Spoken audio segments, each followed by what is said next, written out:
皆さんこんにちは。 여러분 안녕하세요. 今日もこうして皆さんと一緒に賛美と礼拝を捧げられること嬉しく思います。 오늘도 이렇게 여러분과 함께 예배와 찬양을 함께 드릴 수 있다면 감사드립니다.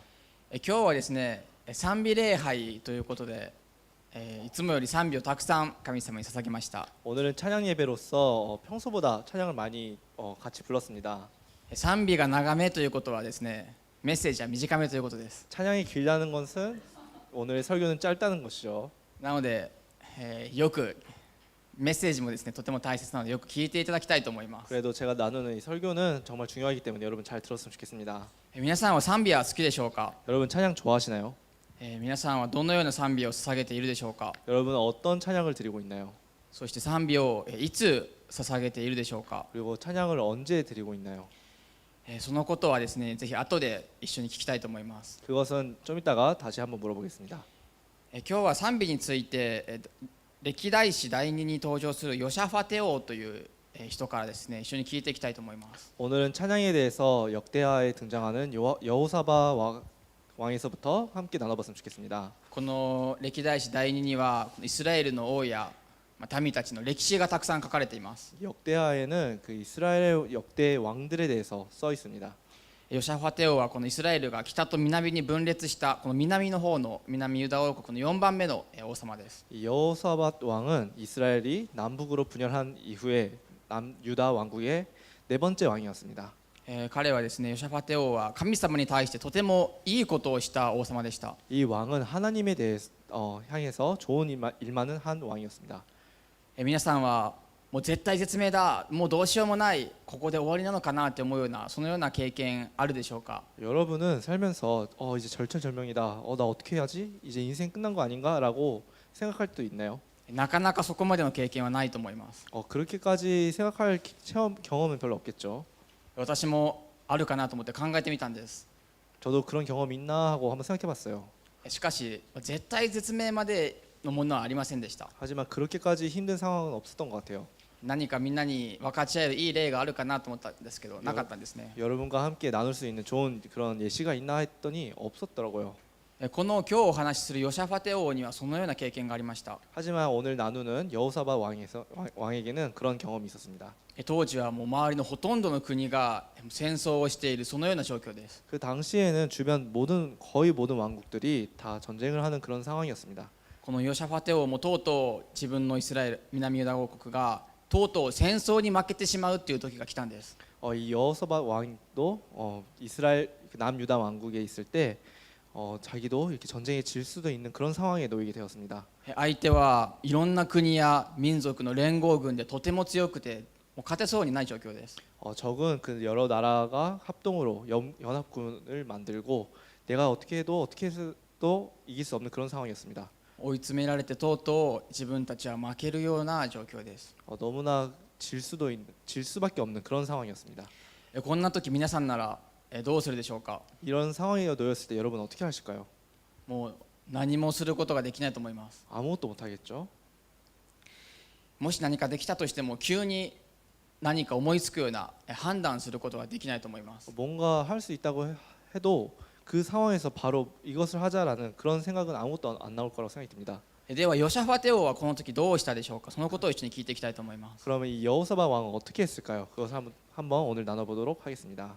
では歴代史第2の20章21節だけまずこれ一緒に読みたいと思います。 그럼 역대하 20장 21절 말씀을 함께 읽어보겠습니다. 一緒に言いましょう。3、はい。 彼여호사밧 は民と相談し、主に向かって歌う者たちと聖なる予想をして賛美する者たちと任命した。彼らが武装した者の前に出て行ってこういうためであった。主に感謝せよ、その恵みはとこしえまで。アメン。敵に囲まれてもう人生最後かもしれない、どうしようもできないっていう状況でヨシャファテ王はまず民に相談しました。 이 적들이 자기들을 포위하고 인생이 끝날 수도 있는 그런 상황에서 여호사밧 왕은 백성들과 의논을 하게 되었습니다. どうしようかな、もう僕たちここで終わりなのかな、何かできないかな、そのように相談するのが普通です。 어떻게 하지? 우리 어떻게 해야 될까? 우리 항복해야 되나? 이렇게 얘기하는 것이 너무나 당연한 그런 상황이었어요. しかし彼らが出した答えは聖なる服を着て賛美する者たちを立てて主に感謝せよ、その恵みは常しえまでということでした。 하지만 그들이 낸 답은 성한 옷을 입은 사람들이 나가서 주님을 감사하며 찬양하는 것이었습니다. もう感謝できる状況でもないですし、恵みなんていう言葉が心に思い浮かぶような状況でもありません。 감사할 수 있는 상황도 아니었고 그 상황에서는 은혜를 받을 수 있는 상황도 아니었습니다. 相手はもう完全な武装で、自分たちは儀式する時のような聖なる服です。 하지만 적은 전쟁에 나가는 무장을 하고 있었고 자기들은 성한 옷을 입고 의식을 하는 그때의 옷을 입고 있었던 것입니다. そんな彼らの前でこのヨシャファテ王たちは最後に賛美をするっていうことを選びました。 하지만 이 여호사밧 왕은 이 무장한 적들 앞에서 찬양을 하는 것을 선택했습니다. これは人生の最後に神様を賛美した、すごいね、賛美はそれくらい大切なんだねっていうお話ではありません。 오늘 얘기는 인생 최후의 순간에 찬양을 했다는 그 여호사밧 왕이 대단하고 존경스럽다는 그런 얘기가 아닙니다. 皆さんがもしですね、その相手を追い詰めて、その相手が最後に何かすると思ったら、その相手たちが歌い出したらどう思いますか？ 만약에 여러분이 누군가를 궁지에 몰았을 때 그 상대방이 갑자기 노래를 부르기 시작한다면 어떻게 생각할까요? なんで今歌うのって思うと思います。 너 왜 갑자기 노래 부르지? 라고 생각하겠죠. イスラエルの民が賛美を捧げた後どうなったでしょうか？ 이스라엘 백성들이 찬양을 드린 후에 어떻게 되었을까요? 22節ともにお読みしましょう。 22절 함께 읽어봤으면 좋겠습니다. 3、はい。彼らが喜びと賛美の声を上げ始めると、主は福音を設けてユダに攻めてきたアンモン人、モアブ人、セイル山の人々を襲わせたので、彼らは打ち負かされた。アメン。彼らが賛美した途端、主は天から御使いを送って、それによって相手を打ち負かせたとここに書いています。 이 사람들이 찬양을 시작하자마자 하나님께서 하늘에서 사자를 보내셔서 그 적에서부터 이기게 하셨다고 써 있습니다. 賛美によって勝利したんです。 찬양으로서 이기게 된 것입니다. けどこれは賛美を勝利の手段にしたっていうわけではありません。 하지만 이 찬양을 그 승리하는 수단으로서 사용했다는 것이 아닙니다. 神様、こういう時に賛美すると神様って助けてくれるよねみたいな、そんなやましい気持ちで賛美したわけではないんです。 이런 상황에서 하나님을 찬양한다면 하나님께서 도와주시겠지라는 그런 자기중심적인 마음으로 찬양한 것은 아니었습니다. もし彼らが神様にその正しい心ではなくて、このような間違った心で賛美していたら、神様は働かれなかったと思います。 만약에 이 사람들이 하나님께 바른 방법으로 찬양을 드린 것이 아니라 이런 자기중심적인 생각으로 찬양을 불렀다면 하나님께서는 일을 하지 않으실 거라고 생각이 듭니다. ヨシャファテ王にとってこの戦争、本当にとっても大切なものだったんです。 이 여호사밧 왕에게는 이 전쟁은 정말로 중요한 일이었습니다. しかし最後の一番大切な時に作戦を考えるのでもなく、逃げ道を確保するのでもなく、賛美するということを選び取りました。 하지만 이렇게 최고로 중요하게 생각을 해야 될 그 상황에서 여호사밧 왕은 작전을 생각하는 것이 아니라 하나님을 찬양하는 것을 선택했던 것입니다. ヨシャファテ王にとってのこの敵というのはですね、もちろん目の前にいる軍隊でしたけれども、皆さんにとっての敵とは何でしょうか？ 여호사밧 왕에게 있어서 적은 이 전쟁 상대였지만 여러분한테 있어서 적은 누구인가요? 頭に思い浮かぶものあるでしょうか？ 여러분 머릿속에 생각나는 것이 있나요? 皆さんがその大切なものよりも前にですね、賛美を置かなければならないものあると思います。何でしょうか？ 여러분이 중요하게 생각하는 그것보다도 찬양을 앞에 둬야 되는 것이 있다면 무엇이 있을까요? 賛美よりも前に何かが来てしまっているものがあると良くないんですね。 찬양보다 우선시되어 있는 것이 있다면 별로 안 좋다고 생각이 듭니다. ぜひですね、礼拝の前などによく賛美を集中して捧げれるように、心をしっかり向けて神様に向けて捧げれるように祈ってから賛美を始めていただきたいと思います。 예배 속에 찬양을 우리가 부를 때 집중하면서 하나님께 마음으로써 찬양 드릴 수 있도록 예배 전에 기도했으면 좋겠습니다. このように聞いたようにですね、賛美には力があるんです。 이렇듯이 찬양에는 힘이 있습니다. 神様は賛美の中に住まわれるお方なんですね。 하나님께서는 찬양 안에 살아계시는 분이십니다. 詩編の22編3節を共にお読みしたいと思います。 시편 22편 3절을 함께 읽어봤으면 좋겠습니다. 共にお読みしましょう。3、 시작。 はい。あなたは聖であられ、イスラエルの賛美を住まいとしておられます。アメン。このイスラエルというのはですね、イスラエル人ということではなくて、神様を賛美する、神様を信じる皆さんのことです。私たちのことです。 여기에 써 있는 이스라엘은 이스라엘 사람이라는 것이 아니라 하나님을 믿고 있는 사람들, 곧 우리들을 표하는 것입니다. ヨシャファテ王たちが賛美した時、そこに神様が住まわれてたので勝利が与えられたんです。 여호사밧 왕이 찬양을 드렸을 때 거기에는 하나님이 계셨기 때문에 이런 기적과 승리가 있었던 것입니다. 皆さんの賛美の中に神様は住まわれているんですね。 여러분의 찬양 속에는 하나님께서는 살아계시는 것입니다. 神様がさらにこのパワーウェーブの賛美に住みたいと思うような賛美を捧げる皆さんであっていただきたいと思います。 하나님께서 더욱더 여기 이 안에 계시고 싶다고 생각이 드는 그런 찬양을 부를 수 있는 여러분이 될 수 있도록 기도하겠습니다. 私たちはですね、賛美というと音楽を思い浮かべると思うんですけれども、賛美イコール音楽ではありません。 우리는 찬양이라고 할 때 음악을 많이 생각을 하지만 찬양은 음악을 표하는 것이 아닙니다. 耳が聞こえない人ももちろん賛美を捧げれますし、喋れない人ももちろん賛美を捧げることができます。 귀가 안 들리는 사람도 찬양을 드릴 수 있고 그리고 말할 수 없는 사람도 찬양을 드릴 수 있습니다. 賛美と音楽の違いは誰に向かって何のためにそれをしているかということが違うんです。 찬양과 음악의 차이는 누구를 향해서 우리가 하고 있느냐 그리고 무엇 때문에 하고 있느냐라는 것이 있습니다. 神様は賛美する手段としての音楽をプレゼントのように私たちに与えてくださったんです。 하나님께서는 우리에게 찬양하는 수단으로서 음악을 선물로서 주셨습니다. 賛美の奉仕者はですね、よく賛美がただの音楽にならないように気をつけてその練習したり備えているわけです。 이렇게 하듯이 찬양 봉사자들은 찬양이 그냥 음악이 되지 않도록 조심하면서 섬기고 있는 것입니다. 私たちが捧げる賛美っていうのを、賛美かどうか決めるのは神様なわけです。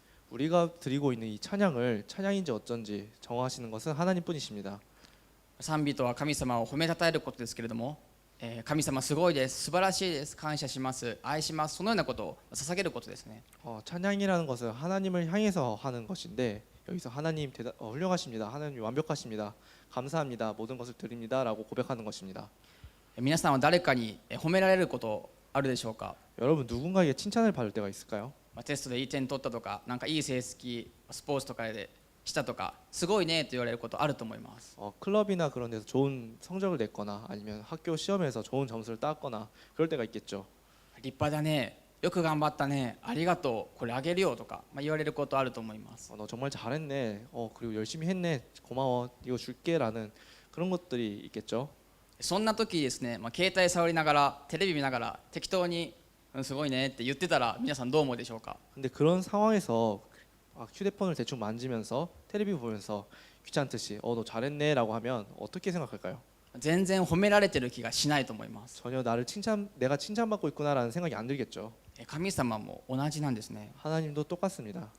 他のものを置いて大切なことよりも優先して何よりもまず神様に捧げるとき、目を向けるとき、神様は本当にその皆さんの賛美を喜んでそこに住みたいと思われるんです。 다른 것을 내려두고 내가 소중히 생각하는 것보다도 우선시하면서 무엇보다도 하나님께만 눈을 향하고 있을 때 하나님께서 그 찬양을 기쁘게 받아주시는 것입니다. そして賛美をするのは実は人だけではないんです。 그리고 찬양하는 것은 사람만이 아닙니다. ずっと使徒の働きでペテロとヨハネのことをですね、聞いていますけれども、ヨハネは人生の最後にヨハネの黙示録というところを書きましたが、そこで天の光景を見ました。 계속해서 우리가 사도행전을 나누고 있는데 거기에 나오는 요한은 인생 최후의 순간에 요한계시록을 쓰는데 거기에는 하늘의 그 광경이 나와 있습니다. ヨハネの黙示録の5章13節を、PPT2 つに分かれていますけれども、一緒にお読みしたいと思います。 요한계시록 5장 13절을 함께 읽어 나가겠습니다. 一緒に言いましょう。3、はい。まどうただね私は天と地と地の下と海にいるすべての作られたもの、それらの中にあるすべてのものがこういうのを聞いた。御座についておられる方と子羊に賛美と誉れと栄光と力が余裕限りなくあるように。アメン。聖書には神様が作られたものはすべて神様を賛美するとあります。 성경에는 하나님께서 만드신 모든 것들은 하나님을 찬양한다고 써 있습니다. 賛美にもですね、よく全地を主を褒めようとか、花も雲も風も海も神様を称えようとか、そういう歌詞があると思うんですけれども、これはこういうことなんです。 찬양 가사에는 자주 이런 가사들이 나오죠. 온 땅이여 하나님을 찬양하라. 꽃들도 구름도 바람도 하나님을 찬양하라. 이런 것들이 있습니다. それは本当にこの御言葉にあるように全てのものですね、人だけではなく自然も動物も神様を賛美せよというこの光景をヨハネは最後に見たんです。 그것은 여기 말씀에 써 있듯이 모든 것들은 하나님을 찬양한다는 그것을 표현하고 있는 것입니다. 私はですね少しオーストラリアのアデレードっていうところにいた期間があります。 저는 예전에 호주의 아들이라는 곳에 있었던 적이 있습니다. オーストラリアの一番下で、目の前の海を挟んだら南極っていうところに、少しいました。 호주의 제일 남쪽이고 바다만 건너가면 남극이 있는 그런 장소였습니다. 写真を用意しましたけれども、このなんか格好つけてるのが私です。 사진을 준비했는데 여기서 멋지게 사진 찍고 있는 것이 저입니다. この岩のところに立ってですね、海やもちろん陸、太陽、空を見たときに私はですね、この自然は神様を賛美してる、これ賛美だってなんかふと思ったんですね。 이 바위 위에 서서 바다와 태양을 보고 있을 때, 그리고 바람을 느끼고 있을 때, 그리고 바다 소리를 듣고 있을 때 갑자기 저는 이것은 찬양이다. 이 자연들이 하나님을 찬양하고 있구나라는 생각을 하게 되었습니다. この海や太陽、空が賛美しているこの中に神様が住まわれているのをすごく肌で感じたんです。 이 바다나 하늘이 하나님을 찬양하고 있다는 것을 제가 찬양하고 그 안에 하나님이 계신다는 것을 제가 느끼게 되었던 것입니다. そして私もこの岩の上で一緒に海と太陽と空と一緒に賛美捧げました。 그리고 저도 이 장소에서 바다와 태양과 하늘과 함께 찬양을 드렸습니다. 東京はですね、そこまで自然が多くないですけれども、皆さんもぜひ海とか空とか綺麗な神様が作ったものを見るときに、それも神様を賛美しているんだということをぜひ覚えていてほしいと思います。 여기 동경에도 그렇게 자연이 엄청 많진 않지만 그래도 여러분이 자연을 보거나 하늘을 보거나 바람을 느낄 때 이것들이 하나님을 찬양하고 있다는 것을 느꼈으면 좋겠습니다. そしてその自然と一緒に賛美してほしいと思うんです。 그리고 그 자연들과 함께 찬양했으면 좋겠습니다. 聖書の中には賛美に対する記述が多くあり、それを今日すべて話すことはできませんけれども、最後に一つの御言葉を見たいと思います。 성경 안에는 찬양에 대한 기술이 많이 써 있습니다. 오늘 그것을 다 볼 수는 없지만 오늘은 한 구절만 함께 나눴으면 좋겠습니다. ヘブル人への手紙13章15節を共にお読みしましょう。 히브리서 13장 15절 말씀입니다. 함께 읽어 나가겠습니다. 3、は 시작. い。それなら私たちはイエスを通して賛美の生贄、皆をたたえる唇の果実を絶えず神に捧げようではありませんか。アーメン。ヨシャファテ王と黙示録についてそこから賛美にことを聞きましたけれども、その賛美を絶えずずっと神様に捧げようって聖書には書いています。 여호사밧 왕과 계시록의 말씀으로서 우리가 찬양에 대해서 함께 나눠봤는데 오늘은 그 찬양을 멈추지 말고 계속해서 하나님께 찬양을 드려라라고 성경에서는 가르치고 있습니다. もちろん24時間起きていつも歌っていつも賛美するっていうことは難しいというかできないことだと思います。 물론 24시간 멈추지 않고 자지도 않고 계속해서 찬양하는 것은 어렵다고 생각이 듭니다. そういうことではなくて、神様が望まれていることはいつでも心が神様に向いているようにしなさいということなんです。 그런 것이 아니라 하나님께서 우리에게 바라시는 것은 계속해서 찬양하는 것이 아니라 우리의 마음이 하나님을 향하기를 원하시고 계십니다. 心が神様にいつも向いていると自然と賛美が生まれてくるんですね。 우리의 마음이 하나님을 향하고 있으면 자연스럽게 찬양은 나오게 됩니다.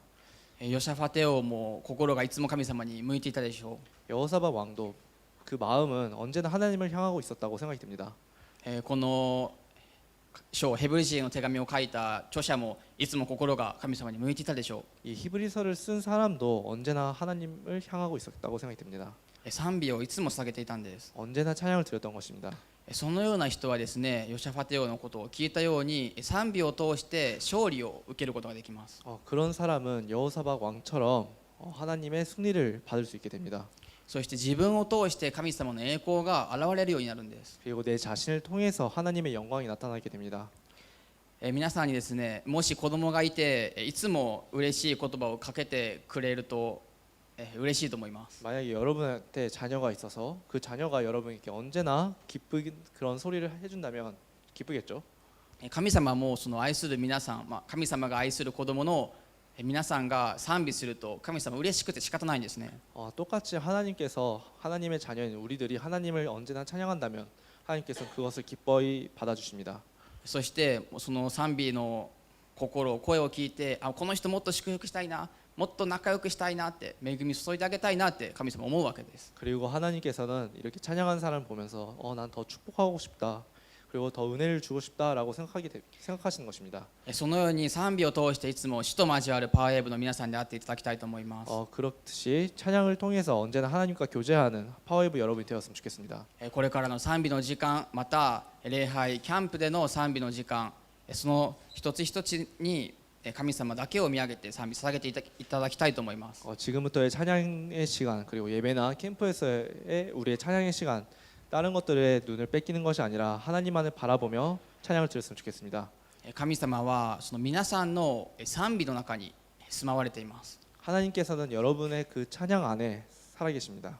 そのことを信じてもう一度賛美を捧げたいと思います。 그것을 믿으며 다시 한번 찬양을 드렸으면 좋겠습니다.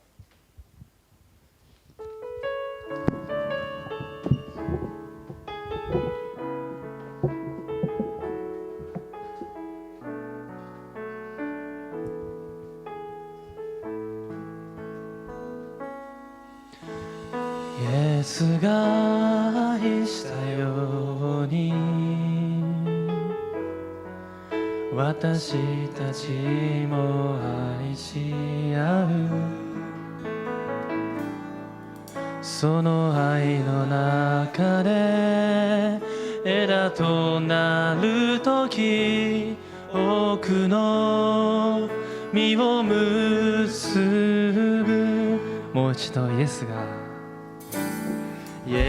が愛したように私たちも愛し合う人が友のため命を捨てるほどの愛はない共に支え合い共に助け合うイエスの愛で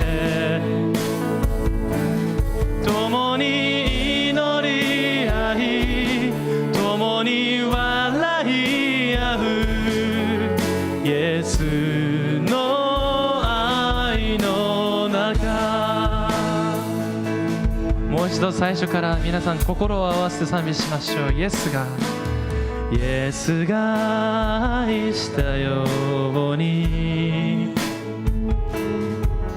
私たちも愛し合う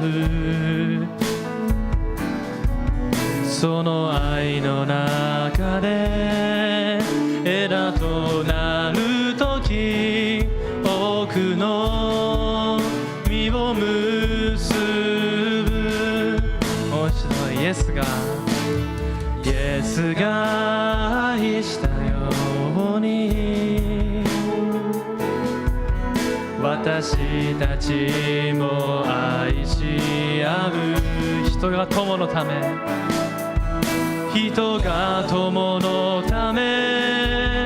命を捨てるほどの愛はない共に支え合い共に助け合うイエスの愛で